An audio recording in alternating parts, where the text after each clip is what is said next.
Bismillahirrahmanirrahim. Assalamualaikum warahmatullahi wabarakatuh.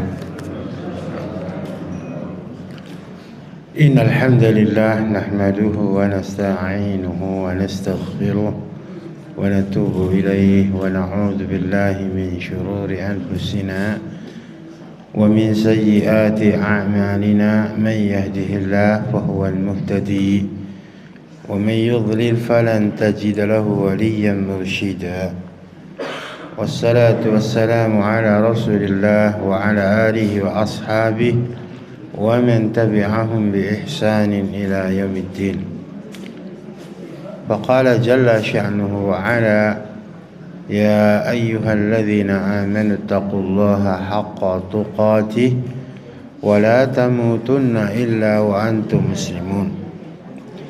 أما بعد فإن أصدق الحديث كتاب الله وخير الهدى هدى النبي صلى الله عليه وسلم وشر الأمور محدثاتها فإن كل محدثة بدعة وكل بدعة ضلالة وكل ضلالة في النار.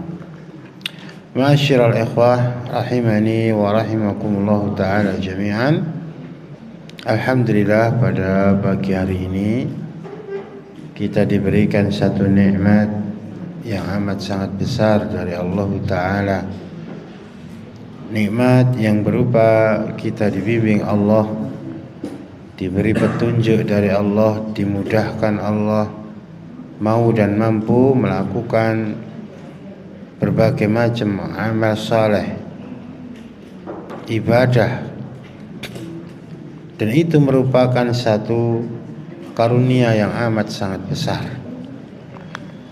Ketika seseorang dimudahkan Allah, dia mau dan mampu melakukan satu kebaikan, berarti dia akan mendapatkan satu kebaikan yang amat sangat besar. Karena kebaikan apapun yang dilakukan manusia pada hakikatnya itu untuk dirinya sendiri. Allah berfirman, "Man 'amila salihan falinafsihi." Siapa yang melakukan amal saleh itu untuk dirinya sendiri.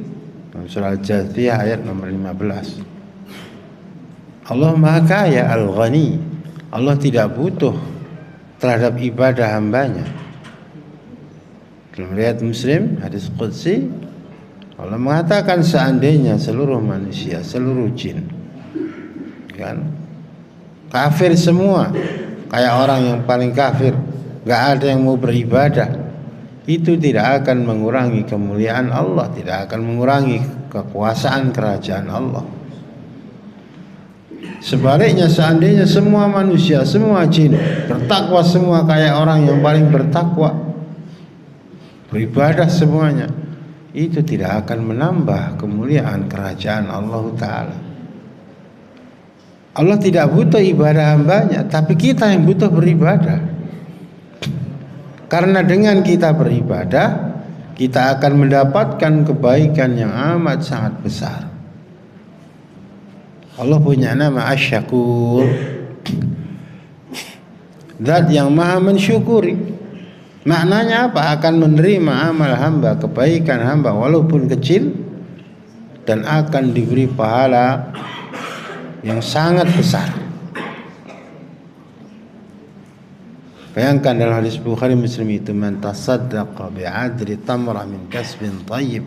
Siapa yang bersedekah senilai satu kurma berapa ribu dari rezeki yang halal, harta yang halal, itu akan diterima Allah Ta'ala. Pahalanya dikembangkan semakin besar, semakin besar, semakin besar. Kama yurabbi ahadukum faluwahu, sebagaimana salah seorang di antara kalian membesarkan anak kuda kecil, belu, ya kan, dipelihara jadi kuda besar. Pahala sedekah bukan hanya seperti kuda yang besar, hatta takuna mithlal jabal, sampai seperti gunung besarnya, ya kan. Itu kebaikan yang mungkin dianggap remeh, sedekah cuman 2.000 perak senilai satu kurma. Bahkan kebaikan walaupun sangat kecil ya kan? Sebesar dzarrah, faman ya'mal mithqala dzarratin khairan yarah. Ya kan? Siapa yang melakukan amal kebaikan walaupun satu dzarrah, dia akan melihatnya, akan melihat hasilnya, akan bertemu dengan pahala amal saleh yang dia lakukan walaupun kecil. Dzarrah ada yang mengartikan anak semut merah, ada yang mengartikan biji sawi, ada yang mengatakan dzarrah itu debu yang berterbangan yang ada dalam cahaya masuk di rumah, di situ ada debunya, itulah dzarrah. Kalau nggak ada cahaya kita nggak bisa melihatnya, nempel di kulit kita nggak terasa, itu dzarrah, kecil sekali, tapi tidak disia-siakan Allah Ta'ala, akan diterima Allah dan akan diberi pahala yang berlipat ganda. Maka jangan remehkan kebaikan sekecil apapun. La tahqiranna minal ma'rufi syai'a walau an talqa akhaka biwajhin talqin. Ya kan? Janganlah engkau meremehkan kebaikan sekecil apapun, kata Nabi, walaupun engkau berjumpa dengan saudaramu dengan wajah yang berseri-seri. Karena tidak ada kebaikan yang akan hilang, semuanya akan dicatat oleh malaikat, diterima Allah, dan akan diberi pahala yang sangat besar. Maka sungguh merugi orang yang tidak mau beribadah, tidak mau beramal saleh. Ya kan? Orang yang mau bekerja untuk Allah, maknanya mau beribadah kepada Allah, nanti akan diberi pahala yang sangat besar. Kalau orang kerja sama orang, upahnya ya pas. Sering contohkan, kamu kerja sama orang satu hari jadi tukang batu, ya kan? Dari pagi sampai sore 130.000 ingon pisan, gitu. Sehari itu bayangkan berapa jam itu, bisa 8 jam 7 jam, upahnya 130.000 ingon pisan. Kamu bekerja beribadah untuk Allah Ta'ala, raka'atal fajri khairum minad dunya wa ma fiha.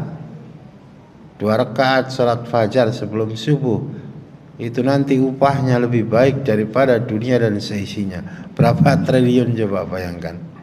Padahal 2 rakaat paling-paling 3 menit, gitu. Mau kumat angkanya tinggal 2 aja, salat 2 rakaat masih nyampe kok. Gaske no Al-Kautsar karo kulhu no, gitu. Dia pancen apalane kita ya kuwi. Bayangkan lebih baik daripada dunia dan seisinya. Lah ora kat mau iki lho.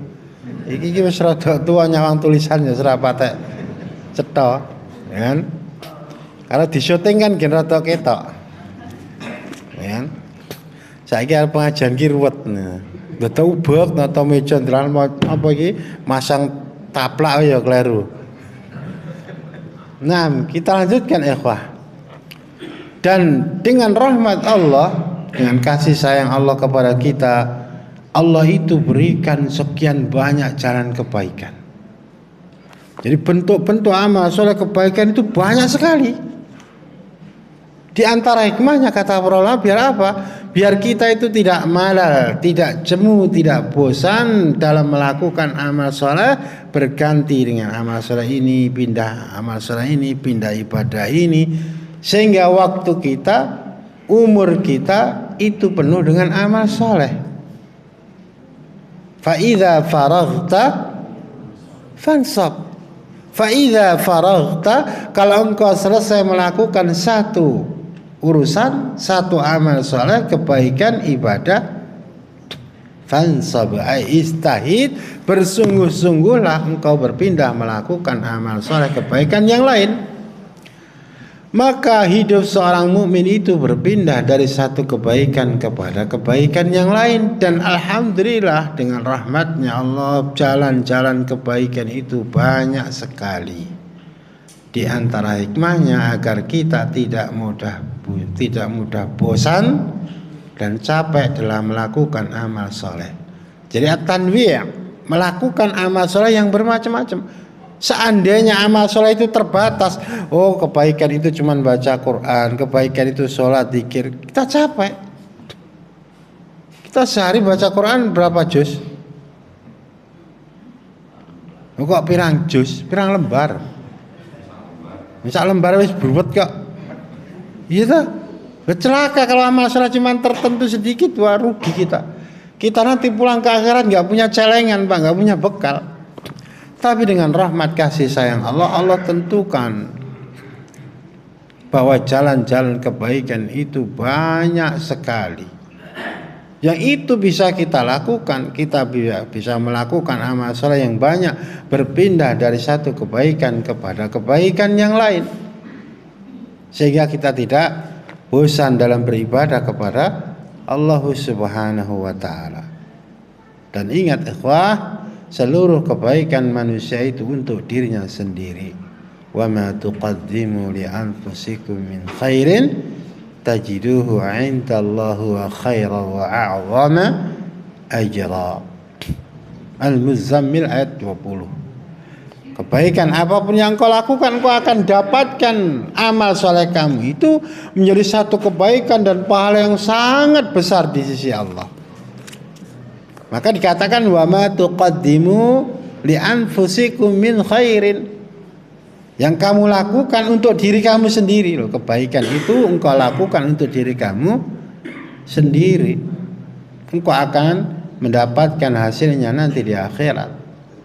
Dalam surah Al-Insyiqaq ayat nomor 6 Allah mengatakan ya ayyuhal insan innaka kadihun ila rabbika kadhan famulaqih. Wahai manusia, sesungguhnya engkau ini bersungguh-sungguh melakukan amal perbuatan kamu. Semua orang hidup di dunia ini serius, Pak, sungguh-sungguh. Dadi wong elek ya rekoso, dadi wong apik ya rekoso. Ya tenanan. Iya kan? Aja dikira wong sing elek-elek kae terus penak tok ora rekoso. Iya ta? Wong dirawi nusrep nang kalen barang. Iya ta? Wis do tau ngalami ta salah iki? Bocah ya teko ta? Kae rekoso. Ya plus dhewe akhire jungkel nang kalen. Apa dikira ora rekoso? Orang katanya seneng-seneng mau berjudi 2 malam enggak tidur. Ora wong ira turu ki ora rekoso. Semuanya serius melakukan amalannya masing-masing.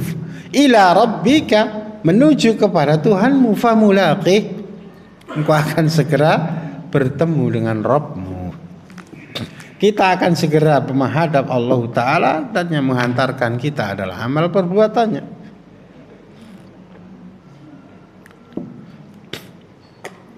Ada yang menafsirkan famulaqih, engkau akan berjumpa dengan akibat perbuatanmu. Ya kan? Dan itu biasa tafsir yang ikhtilaf, yang tanawu itu biasa. Maknanya saling menguatkan. Manusia akan bertemu dengan Allah, Allah akan menghisab manusia lalu memberi balasan amal perbuatan manusia. Dalam hadis yang diriwayatkan oleh Imam Abu Dawud, Nabi menyampaikan wa'mal ma syi'ta fa innaka mulaqih. Beramallah sesukamu, sesungguhnya engkau akan berjumpa dengan akibat amalanmu. Beramallah sesukamu, tapi ingat engkau akan berjumpa dengan akibat perbuatanmu. Nah, jadi dengan rahmat kasih sayang Allah, Allah tentukan banyak sekali jalan-jalan kebaikan. Hendaklah kita fansab, bersemangat melakukan kebaikan, berpindah dari satu amal soleh kepada ibadah yang lain, dari satu kebaikan kepada kebaikan yang lain, sehingga umur itu barakah. Ya kan? Umur itu barakah, umur waktu yang diisi dengan ibadah dan kebaikan. Kalau orang itu sudah sibuk melakukan kebaikan, ya kan, berarti kesempatan untuk maksiat kepada Allah terminimalisir.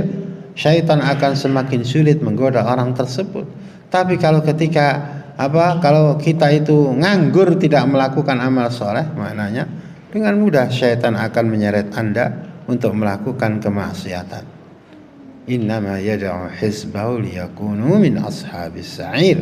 Syaitan itu mengajak para pengikutnya agar masuk neraka. Maka sibukkan dengan amal soleh, kebaikan. Ketika ada kemampuan, kesempatan untuk melakukan amal soleh, segera lakukan, jangan ditunda. Belum tentu besok kesempatan itu datang lagi. Belum tentu besok kita itu mampu. Idza asbahta fala tantadhiril masa wa idza amsayta fala tantadhiris sabah. Kata Ibnu Umar, ketika engkau di waktu pagi jangan nunggu sore, ketika engkau di waktu sore jangan nunggu pagi. Segera lakukan kebaikan yang ada pada hari itu, yang mampu dilakukan pada waktu itu. Nah, kita bacakan satu hadis ikhwah yang menunjukkan bahwa amal soleh itu jenisnya banyak, bentuknya banyak, ya kan? Dan janganlah kita meremehkan kebaikan, walaupun mungkin dilihat seseorang itu remeh atau kecil. Apalagi amal soleh yang besar, yang diterangkan Nabi, diterangkan Allah pahalanya sangat besar, seperti thalabul ilmi misalnya, itu amal soleh yang luar biasa. Sampai dalam kitab At-Targhib wa Tarhib itu 20 hadis lebih dari Nabi yang menerangkan tentang keutamaan orang yang belajar agamanya Allah Subhanahu wa taala. Ya kan? Ad-dunya mal'unah wa mal'unatun ma fiha. Dunia itu terlaknat dan terlaknat apa yang di dalamnya, melainkan di antaranya alimun au muta'allimun. Orang yang faham, mengerti, alim, mengajarkan ilmu agama, atau orang yang belajar agamanya Allah Ta'ala. Maka orang yang mau belajar agamanya Allah itu diberkahi Allah Ta'ala. Sebuah hadis yang pendek dari sahabat Abu Dzar, ya kan, dari Nabi bersabda, "Uridat alayya a'malu ummati hasanuha wa sayyi'uha." Dinampakkan kepadaku amal-amal perbuatan umatku yang baik dan yang buruk. Jadi terkadang Allah Ta'ala memberitahukan ilmu yang gaib kepada Rasulullah sallallahu alaihi wasallam. Dan yang paling mengerti ilmu gaib itu hanya Allah. Yang mengetahui ilmu gaib itu hanya Allah. Alimul ghaibi wasyahadah. Fala yudhiru ala ghaibihi ahada illa man irtadha min rasul. Allah zat yang mengetahui yang gaib dan yang nampak, yang nyata. Allah tidak menampakkan ilmu gaib tersebut, tidak ngasih tahu ilmu yang gaib tersebut kepada siapapun, melainkan kepada sebagian rasul yang diridhai Allah. Jadi Nabi itu nggak tahu perkara yang gaib secara mutlak, nggak tahu. Walau kuntu alamul ghaiba lastakthartu minal khair wa ma massani yasu. Nabi diperintahkan mengatakan, seandainya aku tahu yang gaib, aku akan semakin banyak melakukan kebaikan dan aku tidak akan tertimpa petaka keburukan. Ya kan? Nek sesuk perang Uhud ku kalah, rasanya baik. Nabi nggak tahu akhirnya Nabi luka parah, ya kan? Topeng besi beliau sampai pecah, menusuk pipi beliau, giginya sampai patah, ya kan? Beliau sampai luka di kepala beliau. Nek sesuk dakwah ning Thaif ora ditampa malah dipandemi watu, rasanya baik. Nabi nggak tahu, ya kan? Di perang Khaybar dikasih hidangan daging sama orang Yahudi, wanita Yahudi. Ternyata daging tersebut masmumah, diracuni, ya kan? Nabi tadinya nggak tahu, sebagian sahabat makan keracunan. Nabi sudah makan keracunan sedikit, bahkan pengaruh racun tersebut beliau rasakan menjelang ajal beliau. Nabi nggak tahu kalau itu udah kelihatan itu racun itu, ya kan, nggak bisa dimakan. Nabi nggak tahu perkara yang gaib. Ketika Nabi sudah makan sedikit, diberitahu Allah Ta'ala, inna masmumah, bahwa dagingnya beracun, ya kan? Kenapa engkau meracuni aku, kata Nabi? Engkau mengaku Nabi, ya kan? Engkau mengaku Nabi. Kalau engkau bohong, biar mati sekalian tak racun. Kalau kamu Nabi, pasti kamu akan ditolong Allah. Dan ternyata betul ditolong Allah Ta'ala. Kan demikian. Jadi Nabi nggak tahu perkara yang gaib. Sahabat yang jelas ahli surga, Abu Bakar, Umar, Utsman, Ali dan yang lainnya, nggak ngerti perkara yang gaib. Nggak ngerti dia di alam kubur gimana, ya kan? Kalau ada orang selain para sahabat yang levelnya jauh di bawah sahabat kok ngaku ngerti perkara yang gaib, itu dusta. Wah, dia di alam kubur begini. Di alam kubur iso salat 1000 rakaat. Neng alam kubur iso maca. Loh, tahu dari mana kamu, ya kan? Banyak sekarang seperti itu. Orang bilang katanya, ya Syekh Fulan di alam kubur bisa beribadah seperti ini, bahkan di alam kubur bisa menghafal Al-Qur'an lagi. Lah wong ning donya iki ngapalke juz 30 ora apal-apal, jare engko tekan alam kubur engko diwarai malaikat sampai katam 30 juz jare. Nah, ini terus lah kok gur otak-atik matuk godak-gatik gatuk, ya piye kuwi? Nabi aja nggak ngerti, para sahabatnya ahli surga nggak ngerti perkara yang gaib, ya kan? Maka kalau ada orang yang ngaku tahu perkara yang gaib, itu pendusta, demikian. Dinampakkan kepada Nabi amal umatnya, ada yang baik ada yang buruk.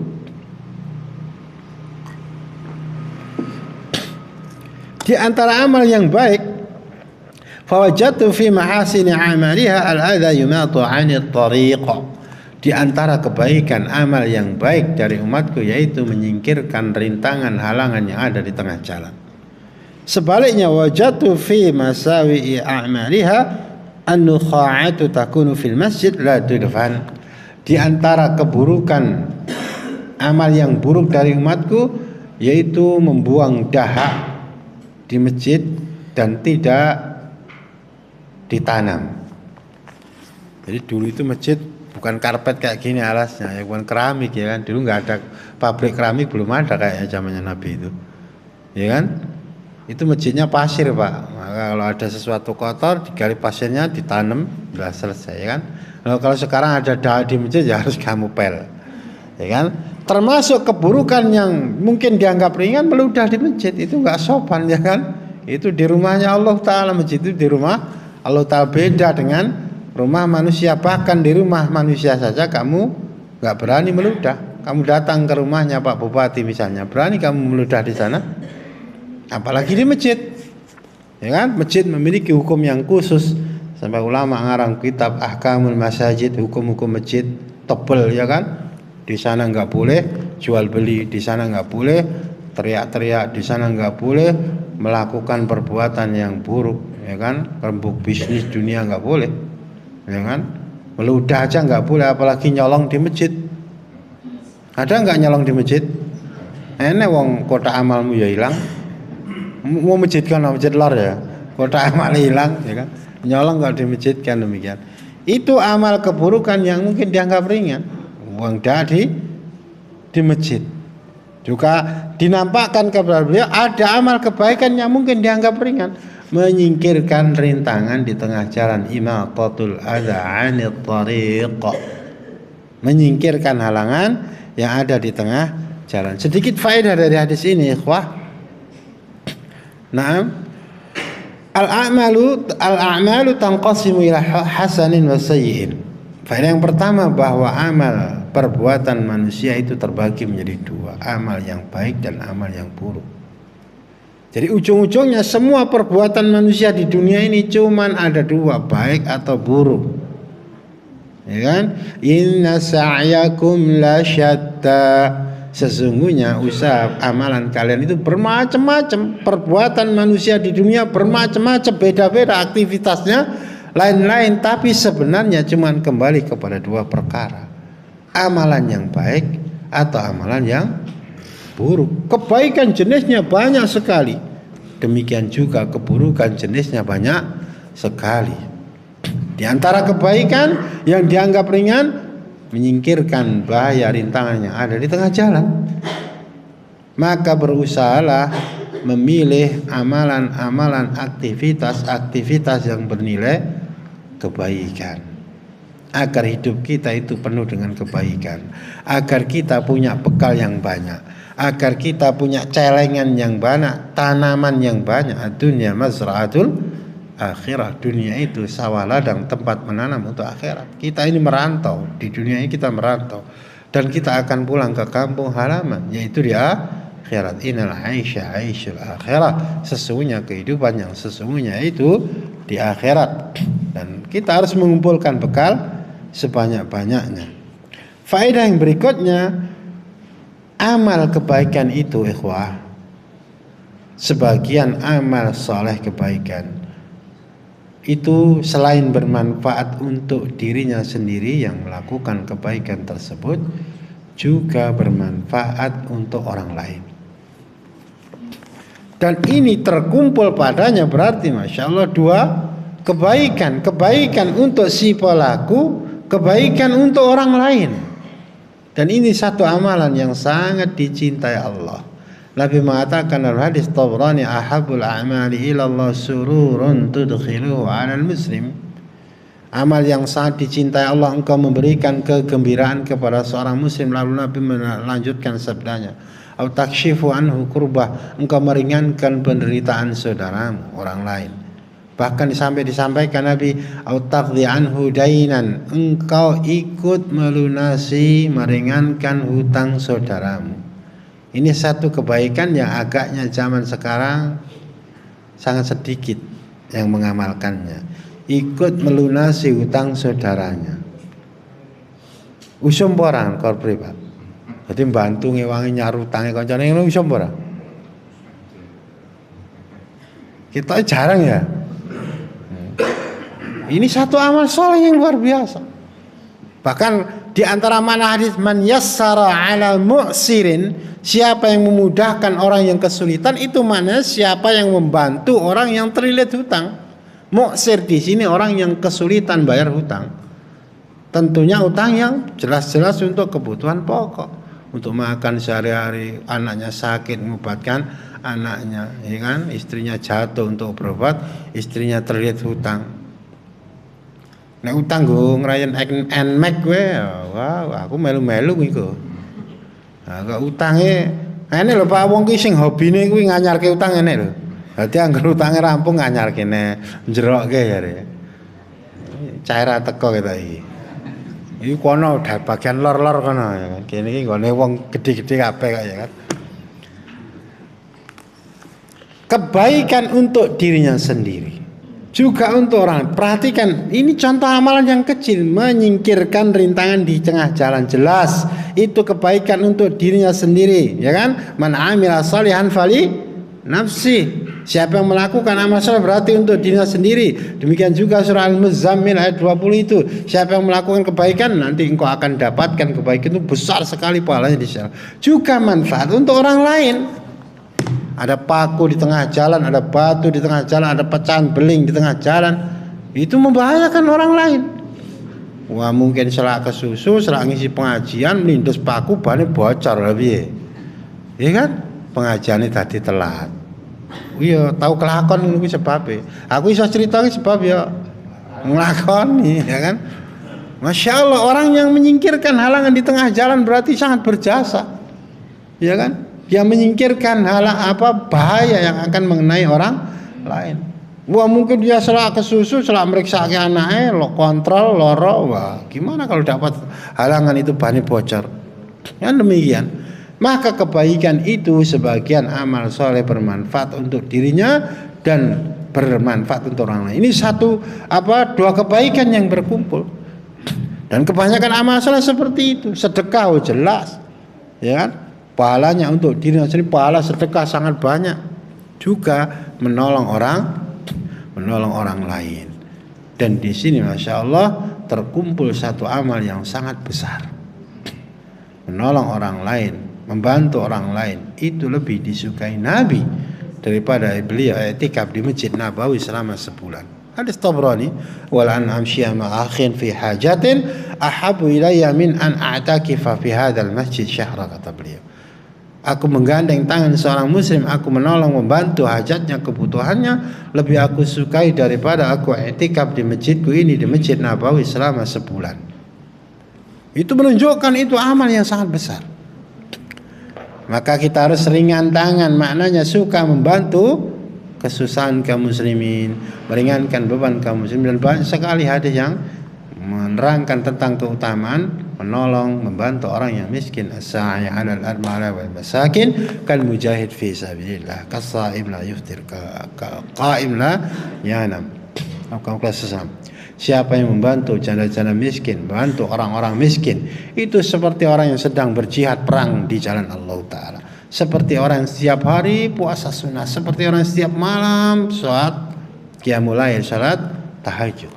Itu diantara keutamaan amal soleh yang bermanfaat untuk orang lain, membantu orang lain, meringankan beban orang lain. Maka Islam mengajarkan akhlak yang mulia. Islam mengajarkan jiwa sosial, memiliki hati yang lemah lembut, ya kan? Suka membantu, menolong orang lain. Jangan anggap itu amal yang remeh, itu amal yang luar biasa. Jangan sampai orang Islam itu apa istilahnya? Cuek. Apa istilahnya? Gak mau tahu itu loh. Ya kan? Egois. Nah, egois. Jangan seperti itu. Justru kita harus memiliki hati yang rahmah, yang lemah lembut, suka menolong orang lain, dan itu ciri orang yang bertakwa yang akan memasuki surganya Allah. Nah, kita tambah sedikit faedah di antara faedah yang lain. Kita dianjurkan untuk memperbanyak amal soleh. Yang baghil iktsar min a'mali khair. Dianjurkan untuk memperbanyak amal soleh, walaupun amal itu mungkin dianggap remeh. Oh, antum lewat di tengah jalan kok ada paku ini, ada sekrup ini, berhenti tak ambil, tak singgah. Oh, di tengah batu kok ada batu mencelat di tengah jalan, sak kepel, ya kan, sak citaan lento. Itu bahaya, nanti kena ban sepeda, bisa jatuh, bisa bocor. Disingkirkan. Kata Nabi sekali lagi, la tahqiranna minal ma'rufi syai'a. Jangan engkau meremehkan kebaikan sekecil apapun. Itu faedahnya luar biasa, nanti pahalanya sangat besar. Bahkan ada dalam sebuah riwayat, ada seorang yang menyingkirkan rintangan di tengah jalan yang akan dilalui kaum muslimin. Ya kan, wah ini nanti ganggu kaum muslimin, jangan sampai ganggu mereka. Ini tak singkirkan ini, Allah mengampuni dosa, Allah masukkan dia ke surga dengan amalan yang dianggap ringan tersebut. Hadis Bukhari Muslim itu, Pak. Ada orang nolong anjing, ada anjing kehausan, kasihan sekali. Diambilkan air, turun ke sumur, diambilkan air, dia minumkan kepada anjing tersebut. Itu mungkin amalan ibadah atau kebaikan yang dianggap kecil oleh seseorang.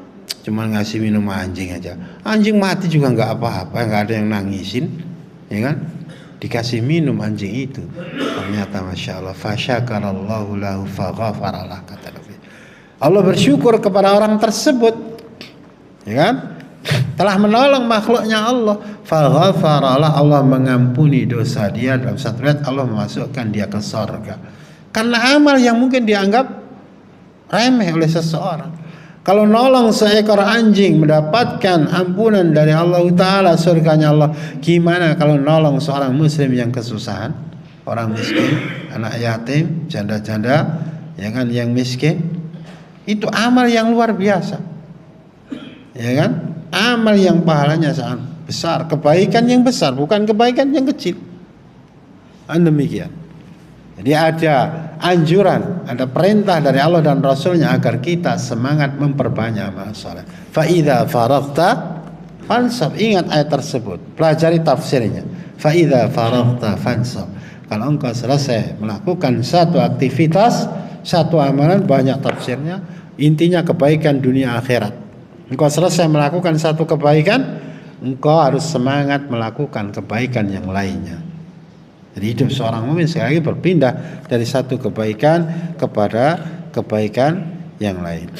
Juga ada faedah dari hadis ini, hendaklah kita suka melakukan amalan yang bermanfaat untuk orang lain, menyingkirkan rintangan di tengah jalan. Itu amal yang manfaat untuk orang lain. Apalagi yang lebih besar, menolong orang-orang yang kesusahan, jelas sangat dianjurkan oleh syariat. Ada lagi faedah, ya kan? Ketika ada mara bahaya, ya kan, yang akan mencelakakan seseorang, hendaklah bahaya tersebut kita hilangkan. Seperti tadi, imatatul adza 'anit thariq. Ini ada paku di tengah jalan, ini bahaya, kita hilangkan, kita singkirkan, jangan sampai mencelakakan seseorang. La dharara wa la dhirar, ya kan? Kata Nabi, enggak boleh melakukan sesuatu perbuatan yang membahayakan diri sendiri, apalagi melakukan perbuatan yang membahayakan orang lain. Ada bahaya aja harus kita singkirkan. Jangan sampai kita malah melakukan perkara yang membahayakan orang lain. Itu nggak boleh, itu bukan akhlak yang mulia. Di antara definisi akhlak yang mulia, kaful adza, menahan diri untuk tidak mengganggu orang lain. Justru kalau ada sesuatu yang mengganggu, membahayakan orang lain, kita hilangkan. Jangan sampai kita malah melakukan perbuatan yang membahayakan orang lain. La dharar wala dia nggak boleh melakukan perbuatan yang bahaya untuk dirinya sendiri atau membahayakan, mengganggu orang lain. Ya, maka tafsirnya, terjemahannya akhlak yang mulia itu sangat luas, Pak. Badlun nada kaful adza talaqatul wajhi. Memberikan kebaikan kepada orang lain, menahan diri tidak mengganggu, merugikan orang lain, wajahnya berseri-seri ketika bergaul dengan orang lain. Ketika ini semeringah, Pak, mesem guyu, ya kan, itu orang yang akhlaknya mulia. Orang kurang gadul terus merengut terus, ya kan. Nah, kita tambah sedikit satu faedah yang cepat ringkas, yaitu apa? Harus kita itu menghormati masjid, ya. Yang bagi ihtiramul masjid, menghormati masjid. Enggak boleh buang dahak tadi di masjid. Termasuk perbuatan buruk dari umat Rasulullah SAW, membuang dahak di masjid. Mimbabil lebih tidak pantas lagi melakukan amal keburukan yang lain di masjid. Yaitu nyolong di masjid. Bahkan ada orang zina di masjid, itu udah keterlaluan. Otaknya itu udah nggak bisa dipakai itu, ya kan? Dia berbuat maksiat di masjidnya Allah Subhanahu wa Ta'ala. Masjid harus dimuliakan karena masjid itu rumahnya Allah Ta'ala, dan orang yang memuliakan masjid, memakmurkan masjid, ini juga amal yang luar biasa. Dia akan mendapatkan pahala yang sangat besar. Hadis Muslim itu ada orang yang kerjanya nyapu masjid, bersihin masjid, dia meninggal, Nabi nggak dikasih tahu. Nabi datang ke masjid itu, ya kan? Di mana ini yang biasa nyapu, bersihin masjid, udah meninggal oleh Nabi. Loh, kenapa aku nggak diberitahu dulu nih ala qabri? Tunjukkan aku di mana kuburnya. Masih baru kuburnya. Nabi sholat jenazah di sana. Jadi sholat di kuburan itu sholat jenazah, nyolatkan mayit yang masih baru dikubur itu boleh, dicontohkan Nabi. Contohkan Nabi. Dengan demikian didoakan orang tersebut oleh Rasulullah SAW. Para ulama mengambil faedah, sholat jenazah isinya doa, dimintakan ampun, dimintakan surga, padahal yang doakan Nabi. Bayangkan alangkah bahagianya orang yang didoakan Nabi. Siapa itu? Apa pekerjaannya? Apa jabatannya? Bukan pejabat tinggi, bukan. Orang tersebut orang yang biasa merawat masjid, ya kan? Merawat rumahnya Allah, ya kan? Membersihkan, menyapu, membersihkannya dari kotoran. Itu orang yang dimuliakan Allah dan Rasulnya. Pahalanya sangat besar. Hadza wallahu taala alam bisawab. Subhanakallahumma bihamdik, asyhadu an la ilaha illa anta, astaghfiruka wa atubu ilaik. Assalamualaikum warahmatullahi wabarakatuh.